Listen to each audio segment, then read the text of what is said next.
So hello mga be, good morning. So it's our day 3 here in Panglao Island. So for our first order of business guys, bago tayo mag-brunch, so magtutour muna tayo dito sa Panglao Island. At ang ating first stop which is yung San Agustin Church. Ang first time namin mabisit to, ito yung pinaka-church dito sa Panglao. So ayun guys, ipapakita ko sa inyo ha kung ano yung itsura sa loob. At pag-picture-picture muna tayo, okay?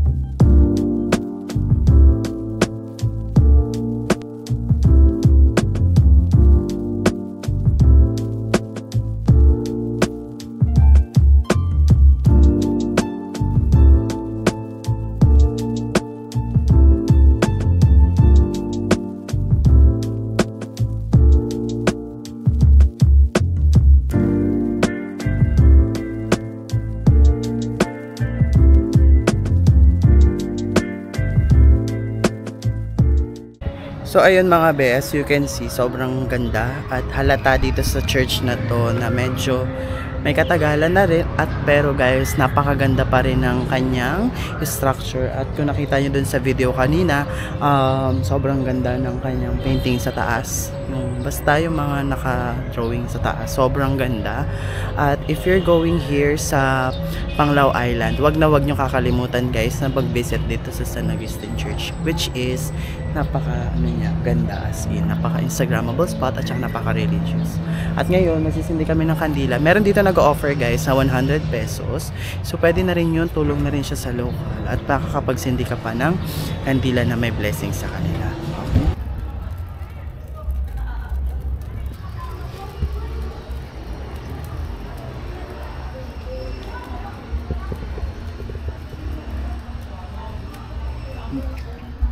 So guys, andito naman kami ngayon sa Panglao Watchtower at pwede kayo mag-picture dito. Nasa likuran lang siya ng San Agustin Church. Pakita ko sa inyo guys, okay?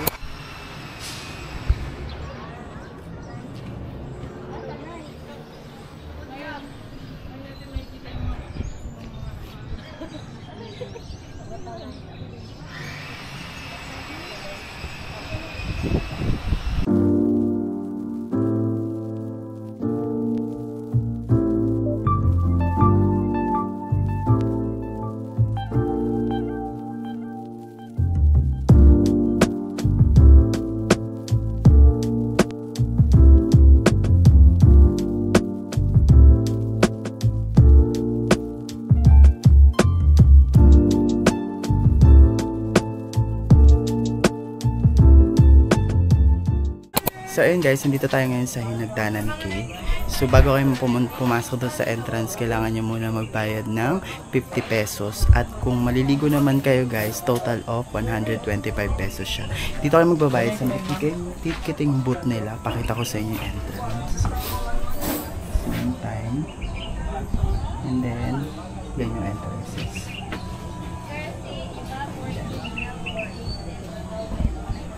Okay, so papasokin na natin ngayon kung ano yung itsura sa loob. Pero nakapag-decide kami na hindi na maligo guys kasi I don't know, basta yun. Pero mapipicture-picture na lang kami. Okay, pakita ko sa inyo guys. Ha? So ayun, pag dito naman sa Hinagdanan Cave, sa labas maraming nag-o-offer ng mga souvenir shop. Thank you po. Mura po, bilhin na kayo pang tayo po. Thank you po kuya. Ayun, so marami ng mga nag-o-offer dito ng mga souvenirs, mga souvenir shop paglabas ninyo.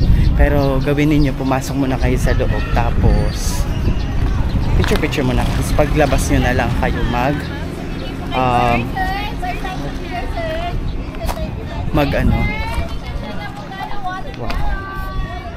Dami nag-offer kasi may mga fruit shake dito guys. Pasok na tayo. Ito siya. Pakita ko na.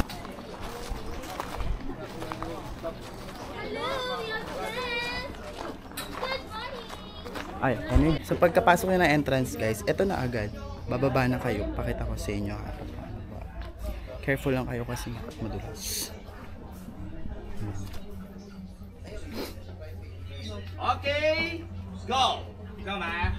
Yung entrance guys. So careful lang kayo yung head ninyo. Wait lang ha. Pakita ko. Medyo struggle tayo dito. Ayan o. Kana. Kailangan mong ingatan yung ulo mo, be. Ang ganda. Wow.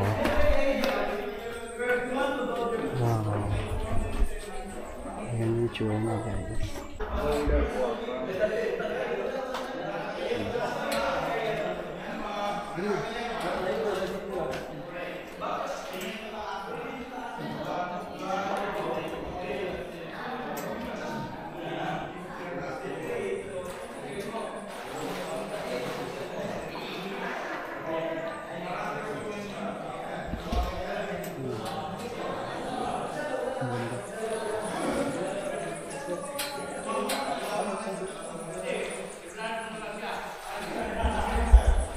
So yun guys, ito na yung Hinagdanan Cave. So may mga nagsiswimming din naman, bongga, no? Perfect. Baba na kami. Tara. Careful lang talaga kayo guys pag pupunta kayo dito. Careful lang talaga pagbaba. Diba? Lakado.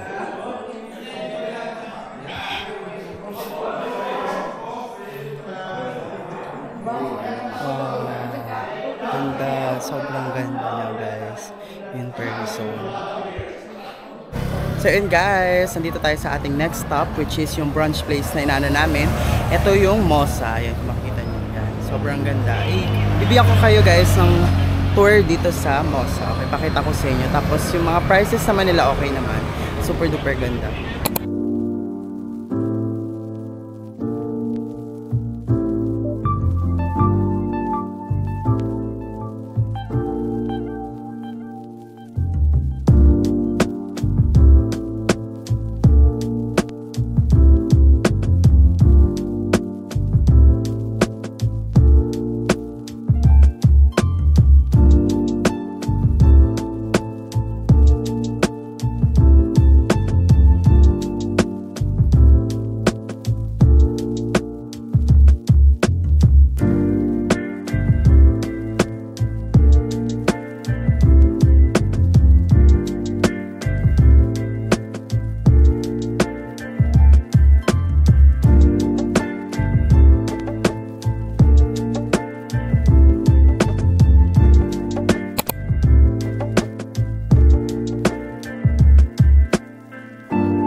So in order ko guys is caramel latte. Sarap.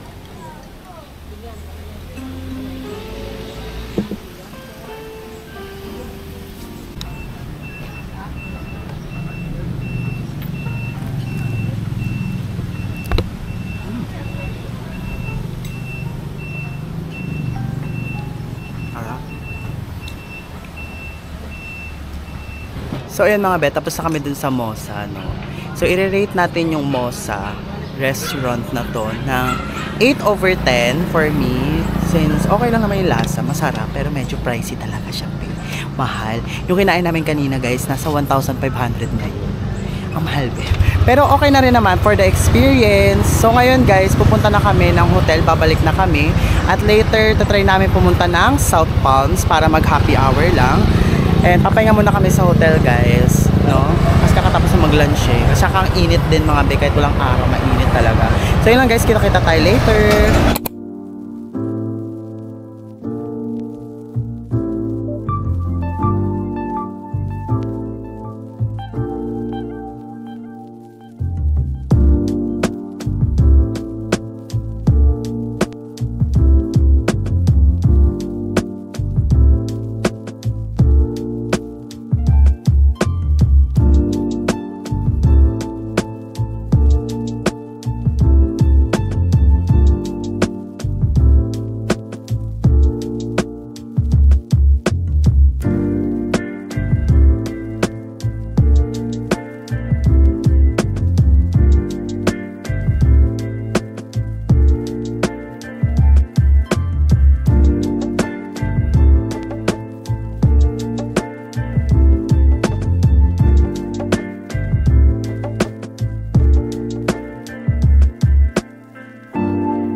guys, papunta na kami ng South Palms or Oceanica Beach Resort. Nagpalit na yung pangalan niya.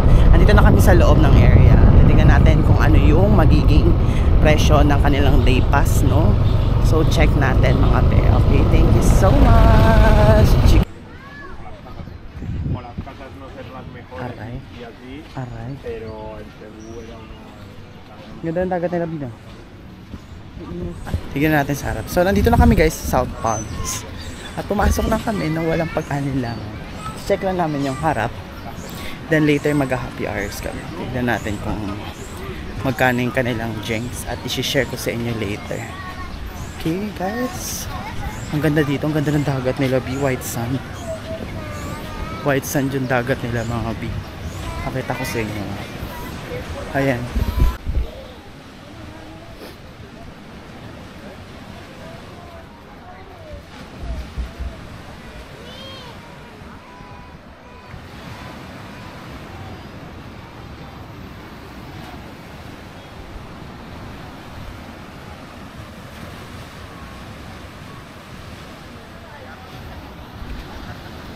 So ayun guys, nakahanap kami ng pwesto dito sa may bandang unahan. So super duper ganda ng pwesto namin na to kasi malilim at sa ilalim lang ng puno. Hindi kami nagbayad dito guys sa South Palms. Supposedly dapat magkukuha kami sa clock ng day pass nila, pero may nakita kasi ako sa TikTok na free naman daw dito sa South Palms. Mag-order ka lang ng mga foods and drinks nila, and then maganda dito guys, 50% off yung mga drinks nila from 7 AM to 7 PM, diba? Sobrang bongga. And then lahat ng alcoholic drinks nila pwede lang sa mga bottles nila dito sa South Palms. Ang ganda talaga ng beach nila, tas white sand yung atake, at ang daming tao pero chill pa rin yung vibe. At ito na yung mga orders namin, dumating na. Ayan yun. So nag-order ng margarita. Then, sa brother ko, sa kapatid ko, Red Horse. And then, nachos. Yun ang in-order namin. Kasi nga, busog pa kami from kanina doon sa kinain namin sa Mosa. Kung pupunta kayo dito guys, sobrang ganda.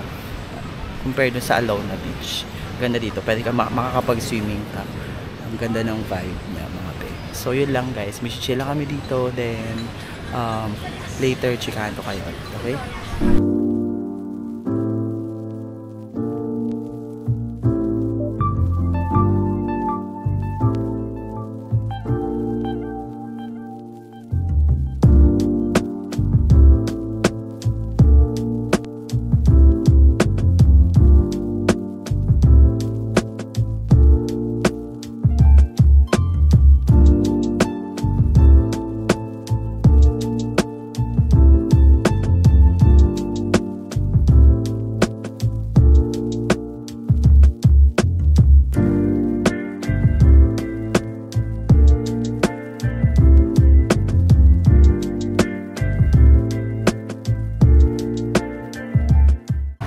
So yun mga be, dito kami kumakain sa 125 mga kain.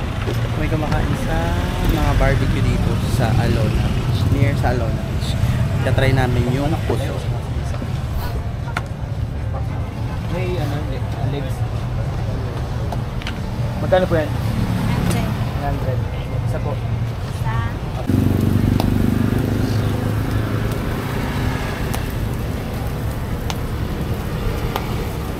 So ayun mga beten, dito kami kakain sa may along the way lang na kainan dito sa Alona Beach, which is yung mga local na barbecuehan at ang mura ng pagkain guys.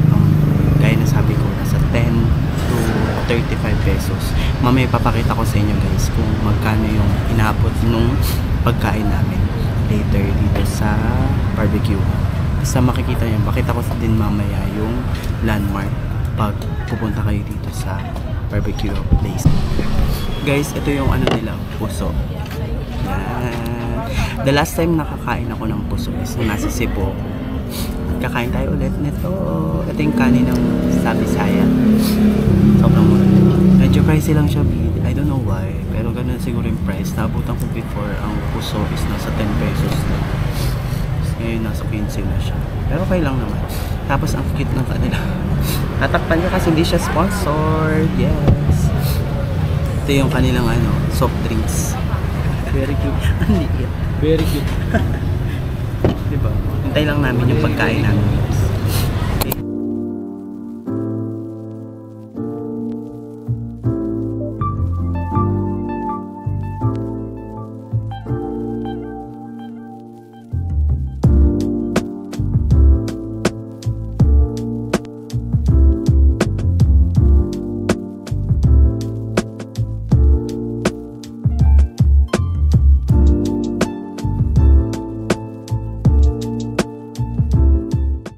Diyan kayo mga be, pupunta. Yun yung ano niya, Valero Rally. Tapos dito na agad yun. Barbecue shop, barbecue. Ang daming bumibili naman. Hello mga be! Yes! Good morning everyone! So, welcome back to another vlog guys. So, it's our day 4 here in Panglao Island, Bohol. So, it's our last day, last full day here in Bohol and later uuwi na kami ng Manila. Gabi pa yung flight namin. So, it's currently 9:45 at magbo-brunch na kami somewhere in Alona Beach at ipapakita ko sa inyo guys. At ito yung outfit ko. Nabili ko siya guys sa TikTok shop. O, diba? Gusto nyo nito, ilalagay ko yung link.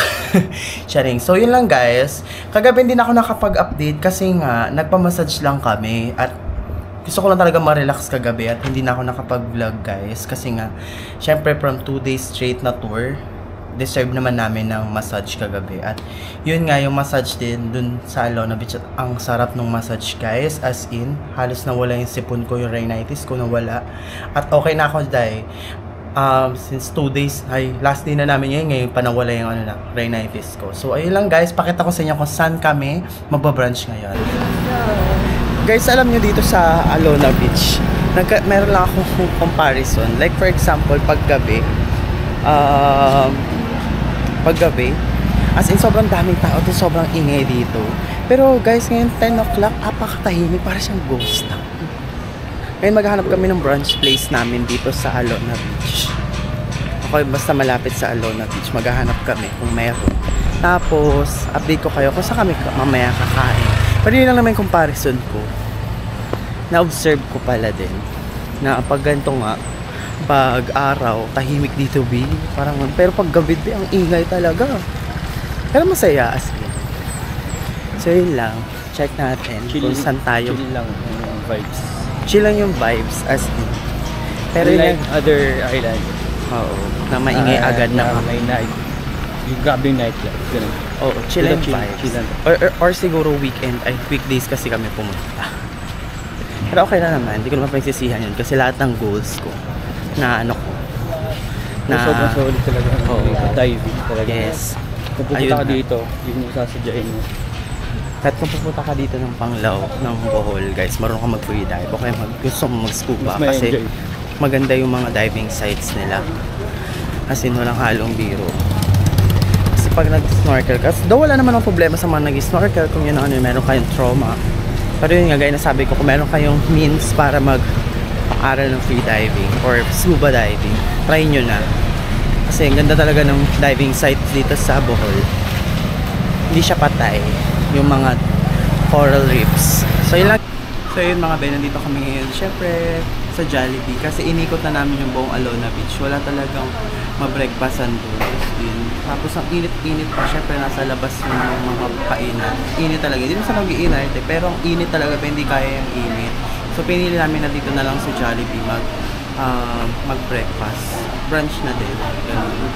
So ayun, light meal lang ako ngayon kasi ayokong bloated. Kailangan natin maano sa picture. So yun lang guys, kakain lang kami. Then later try namin mag-coffee dun sa Komodo. Komodo, Kumada. Basta yun, pakita ko sa inyo guys. Okay?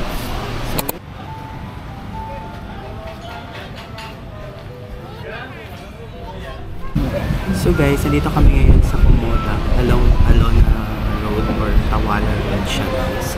At super ganda ng interior niya. It's giving me bohemian vibes. Kasi ganun yung style na pinibigay niya sa akin. So, nag-order lang kami ng drinks tsaka ng pastry. Tapos try natin kung ano yung lasa niya. Yan, in-order namin guys. Yung mango smoothie, cookies and cream, and then ito mango chocolate. Hinintay pa kami na isa yung Danish. Mango Danish.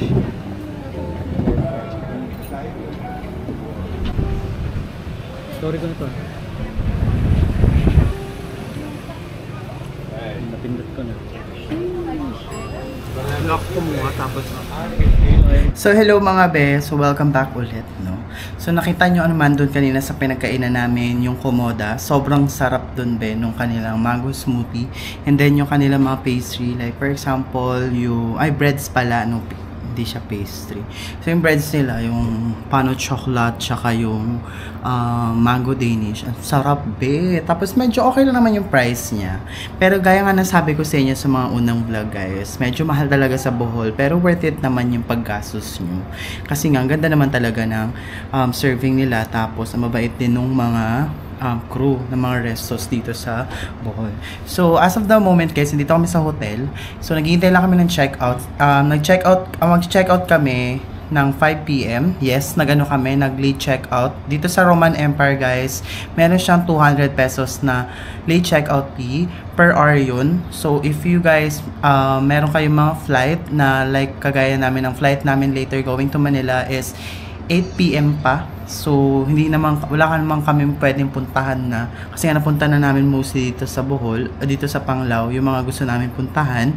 So, nakapag-decide kami na mag-late check-out na lang. And then, inalaw naman nila kami na mag-late check-out at nakakatuwa siya mga be. Kasi nga, later mamaya namin babayan. So, 5 hours siya. Plan namin mag-check-out ng 5 PM para diretso na lang din sa airport. At kagandaan dito guys, itong resort na to is, nasa ano lang siya, 5 minutes lang na drive. Mag-tricycle kayo or what, going to the airport. Kasi ito lang, hilera lang dyan. Doon na, pagkaliko mo airport na agad, 'di ba? Sobrang bongga. Kaya if naghahanap kayo ng murang hotel dito sa Alona Beach, na-book namin to for as low as 1,998 pesos per night na siya. Meron na siyang 2 single beds or double bed per person.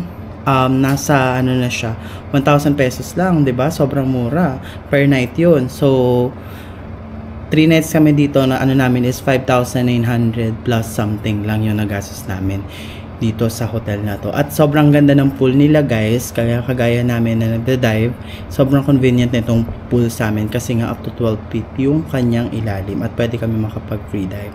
So yun guys, kung gusto niyo i-book tong hotel na to, nasa link, nasa ibaba yung description box, nasa baba, nasa description box yung link ng itong hotel na to kung saan kayo magme-message.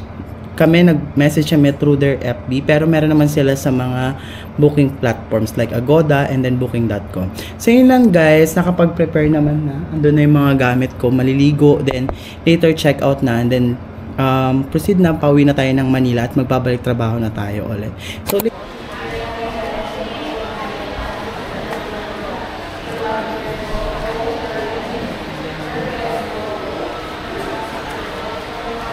So ayun mga be, andito na kami ngayon sa Bohol Panglao International Airport at it's currently 5:33 in the afternoon. Ayan. So ang flight namin is at 8:20 PM. Ang aga namin be kasi nga maaga kami na-check out sa tawag dito sa hotel namin. May check out na yun pero maaga kami umalis doon kasi nga para dito lang kami.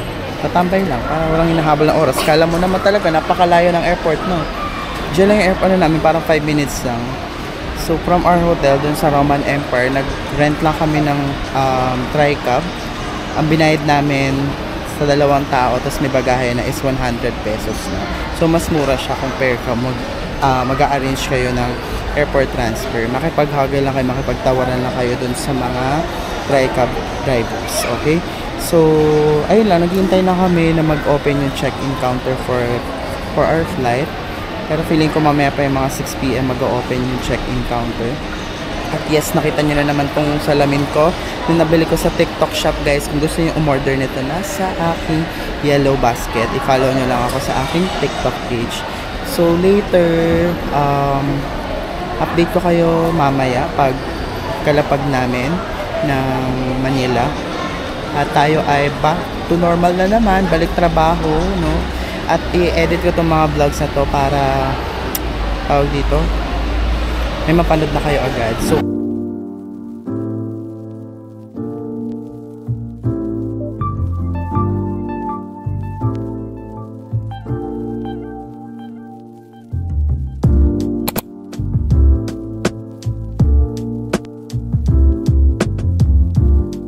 guys, yes, touchdown, Manila na tayo. So it's currently, ano ba? 10:34 PM na ng gabi. At nandito tayo sa Manila guys. So that's it for my Bohol Panglao vlog guys. So hope you guys like it. Kung meron kayong mga suggestions or comment dito sa aking video guys, just comment down below and make sure to subscribe and like this video for more videos guys. Thank you so much for watching. Bye. Bye.